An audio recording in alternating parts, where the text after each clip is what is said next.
ಕೃಷ್ಣ, ಶಾಸ್ತ್ರೋಕ್ತವಾಗಿ ಮಾಡಬೇಕಾದ ಹವನ ಹೋಮಗಳೆಲ್ಲ ನಿನ್ನ ದಯದಿಂದ ನಿರ್ವಿಘ್ನವಾಗಿ ಮುಗಿದಿವೆ. ಈಗ ಕುದುರೆ ರಕ್ಷಣೆ ಯಾರನ್ನು ಕಳಿಸೋಣ? ಅಶ್ವಮೇಧ ಯಾಗಕ್ಕೆ ಕಂಕಣಧಾರಿಯಾದ ನಿನ್ನ ಬಿಟ್ಟು ಯಾರು ಬೇಕಾದರೂ ಹೋಗಬಹುದು. ಮತ್ತೆ ಯಾರನ್ನು ಕಳಿಸೋಣ? ಯಾಕಣ್ಣ,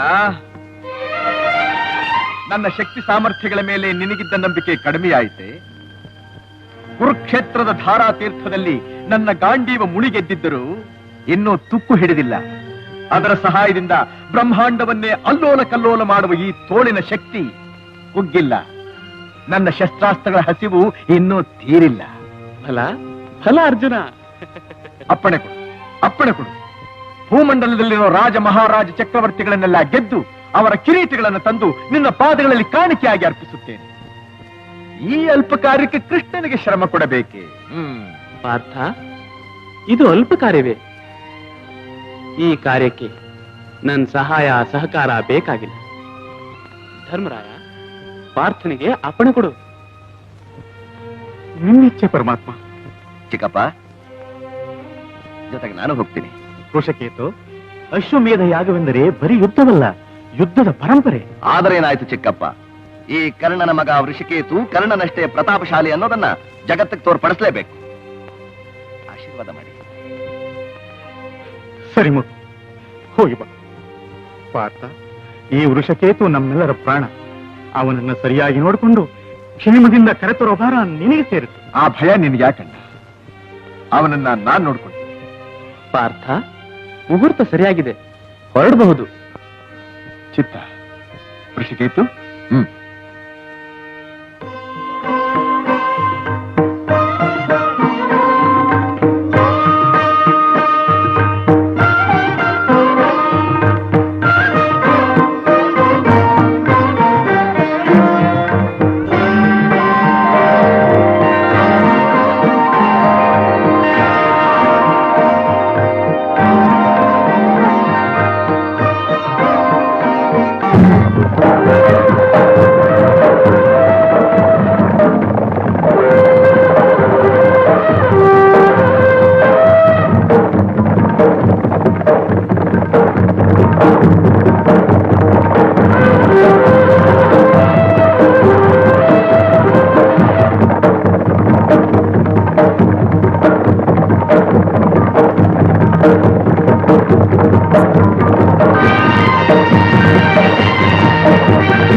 ಮಾತೃವಾಕ್ಯ ಪರಿಪಾಲನಾ ದುರಂಧರಾದ ನಮ್ಮ ಪ್ರಭುಗಳು ಸಕಲ ವಿದ್ಯಾ ಪಾರಂಗತರಾಗಿದ್ದರು ತಮ್ಮ ಅಪ್ಪಣೆ ಪ್ರಕಾರ ಪ್ರತಿನಿತ್ಯ ಶಸ್ತ್ರಾಭ್ಯಾಸ ಮಾಡ್ತಾ ಇದ್ದಾರೆ. ನೋಡಿ ತಾಯಿ, ನಮ್ಮ ಪ್ರಭು ಬಭ್ರುವಾಹನರ ಶಸ್ತ್ರ ಚಾತುರ್ಯ.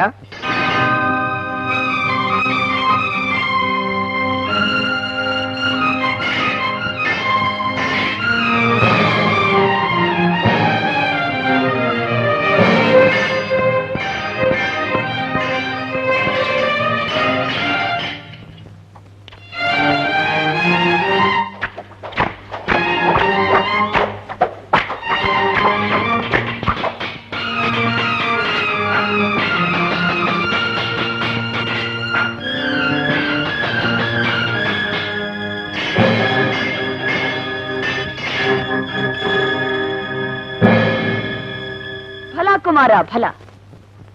ಕತ್ತಿಯ ಚಾಲನೆ ಅಮೋಘವಾಗಿದೆ. ಮಿಂಚಿಗಿಂತಲೂ ಚಂಚಲವಾಗಿದೆ ನಮ್ಮ ಮಹಾರಾಜ ಬಭ್ರುವಾಹನರ ಕತ್ತಿ. ಕುಮಾರ, ನೋಡಲ್ಲಿ.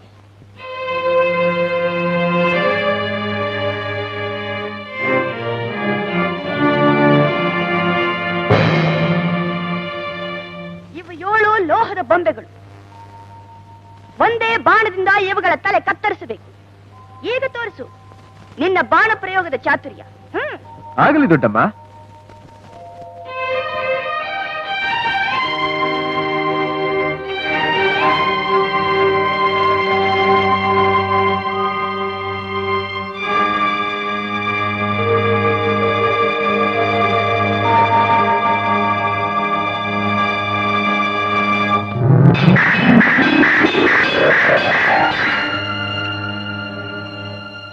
ಈಗ ಹೇಳು ದೊಡ್ಡಮ್ಮ, ನಿನ್ನ ಮಗನ ತೋಳಿನಲ್ಲಿ ಬಲ ಇದೆಯೋ ಇಲ್ಲವೋ?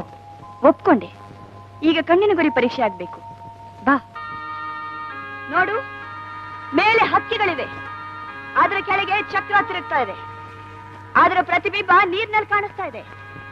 ಅದನ್ನ ನೋಡ್ಕೊಂಡು ಮಧ್ಯದ ಹಕ್ಕಿ ಕಣ್ಣು ಹೊಡಿಬೇಕು. ಹೊಡಿತೀಯಾ? ಮಹಾಬಿಲ್ಲಾಳಾದ ಅರ್ಜುನ ಮತ್ಸ್ಯಂತ್ರನ್ ಭೇದಿಸಿದ್ದು ಇದೇ ರೀತಿ ಅಲ್ವೇ ದೊಡ್ಡಮ್ಮ? ಅವನಿಗಿಂತೂ ನಿನ್ನ ಮಗ ಏನು ಕಡಿಮೆ ಇಲ್ಲ ಅನ್ನೋದನ್ನ ನೀನೇ ನೋಡವಂತೆ. ಅರ್ಜುನ ಒಂದು ಮೀನ್ ಕಣ್ಣನ್ನು ಹೊಡೆದ, ಈ ಬಬ್ರವಾಹನ 3 ಹಕ್ಕಿ ಕಣ್ಣಿಗೂ ಹೊಡಿತಾನೆ.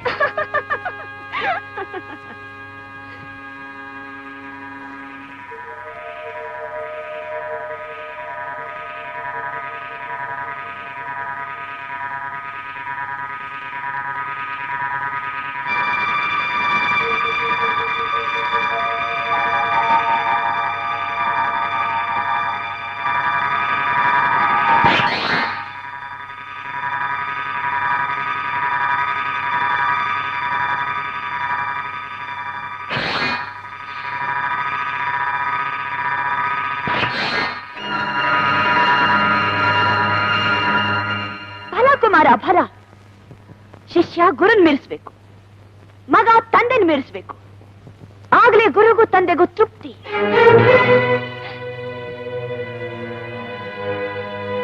ಯಾರು ದೊಡ್ಡಮ್ಮ ನಮ್ಮ ತಂದೆ? ಯಾಕೆ ನಮ್ಮಿಂದ ದೂರವಾಗಿದ್ದಾರೆ? ನಾವೇನಾದ್ರೂ ತಪ್ಪಾಡಿದೀವ? ಇಲ್ಲ ಕುಮಾರ, ಇಲ್ಲ. ಯಾರು ಯಾವ ತಪ್ಪೂ ಮಾಡಿಲ್ಲ. ಮತ್ತ್ಯಾಕೆ ಅವ್ರು ನಮ್ಮನ್ನು ನೋಡೋದಕ್ಕೆ ಬರ್ತಾ ಇಲ್ಲ? ಬೆಳೆದು ದೊಡ್ಡವನಾಗಿ ಸಕಲ ವಿದ್ಯಾ ಪಾರಂಗತರಾಗಿರುವ ಮಗನ್ನ ನೋಡ್ಬೇಕು ಅನ್ನೋ ಮಮತೆ ಅವ್ರು ಯಾಕೆ ಹುಟ್ಟುತ್ತಾ ಇಲ್ಲ? ಕರ್ತವ್ಯದ ಪ್ರಾಮುಖ್ಯತೆ ಮಮತೆಗೆ ತೆರೆ ಹಾಕಿರಬಹುದು. ಅದೆಂಥದ್ದಮ್ಮ ಮಗನ ನೋಡದೇ ಇರುವಂತಹ ಕರ್ತವ್ಯ? ಯಾವಾಗ ಕೇಳಿದ್ರು ಅಮ್ಮ ನೀನು ಇಬ್ರು ಈ ವಿಷಯ ನನ್ನಿಂದ ಮರೆಮಾಗ್ತಾ ಇದ್ದೀರಿ. ತಂದೆ ನೋಡ್ಬೇಕು ಅನ್ನೋ ಆಸೆ ಆತರ ದಿನೇ ದಿನೇ ನನ್ನ ಹೃದಯನ ಕೊರಿತಾ ಇದೆ. ಹೇಳಮ್ಮ, ಹೇಳು ದೊಡ್ಡಮ್ಮ, ಯಾರು ನಮ್ಮ ತಂದೆ? ನೀನು ಹೇಳೋದಿಲ್ಲ, ನಾನು ಬಿಡೋದಿಲ್ಲ. ಇವತ್ತು ಈ ವಿಷಯ ನಾನು ತಿಳ್ಕೊಳ್ಳೇಬೇಕು. ಅಲ್ಲಿ ತನಕ ನನ್ನ ಮನಸ್ಸಿಗೆ ಸಮಾಧಾನ ಇಲ್ಲ, ಅಲ್ಲಿ ತನಕ ನನ್ನ ಮನಸ್ಸು ಸಮಾಧಾನ ಇಲ್ಲ. ಕುಮಾರ, ಕುಮಾರ,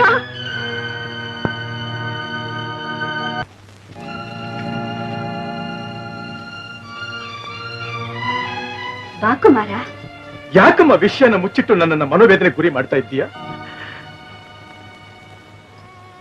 ಯಾವ ವಿಷಯ? ಯಾರು ನನ್ನ ತಂದೆ? ಯಾವ ಕಾರಣಕ್ಕೋಸ್ಕರ ನಮ್ಮಿಂದ ದೂರವಾಗಿದ್ದಾನೆ? ಏನ್ ತಪ್ಪು ಮಾಡ್ತೀವಿ ಅಂತ ನಮಗೆ ಅವನ ದರ್ಶನ ಕೊಡ್ತಾ ಇಲ್ಲ. ಅದನ್ನ ತಿಳಿಸೋ ಕಾಲ ಇನ್ನು ಬಂದಿಲ್ಲ ಕುಮಾರ. ಕಾಲ ಕಾಲ ಕಾಲ ಯಾವಾಗ ಬರುತ್ತೆ ಆ ಕಾಲ? ನಾನು ಕಾಲು ಆದ್ಮೇಲೆ ಬರುತ್ತೆ ಆ ಕಾಲ. ಕುಮಾರ, ನನ್ನ ಬುದ್ಧಿ ತಿಳಿದಾಗಿನಿಂದ ಕೇಳ್ತಾ ಇದ್ದೀನಿ. ನೀನು ದೊಡ್ಡಮ್ಮ ಇಬ್ರು ಹೇಳದೆ ಮುಚ್ಚಿಡ್ತಾ ಇದ್ದೀರಿ. ಯಾಕಮ್ಮ?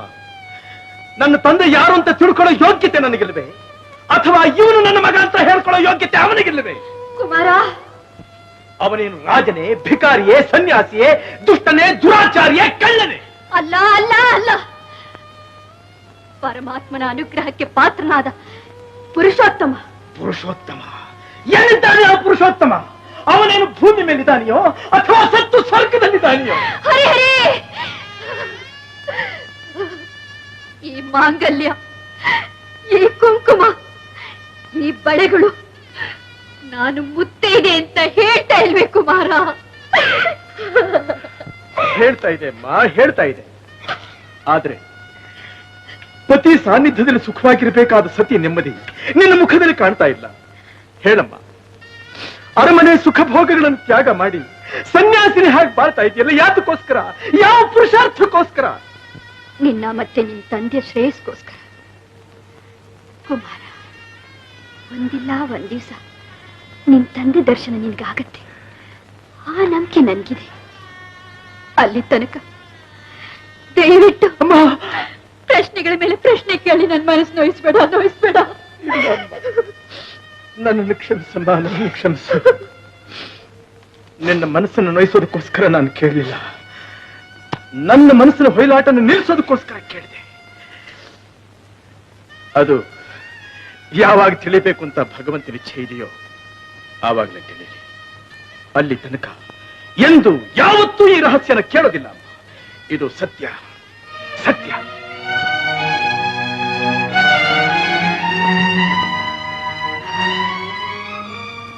ಪಾರ್ಥ, ಫಲ್ಗುಣ, ಪ್ರಾಣೇಶ್ವರ, ನಿನ್ನ ಅಗಲಿಕೆಯಿಂದ ನನ್ನ ಮನಸ್ಸು ಮಾತ್ರ ದಹಿಸ್ತಾ ಇಲ್ಲ. ನಿನ್ ಮಗನ್ ಬಾಳನ್ನೇ ಸುಡ್ತಾ ಇದೆ.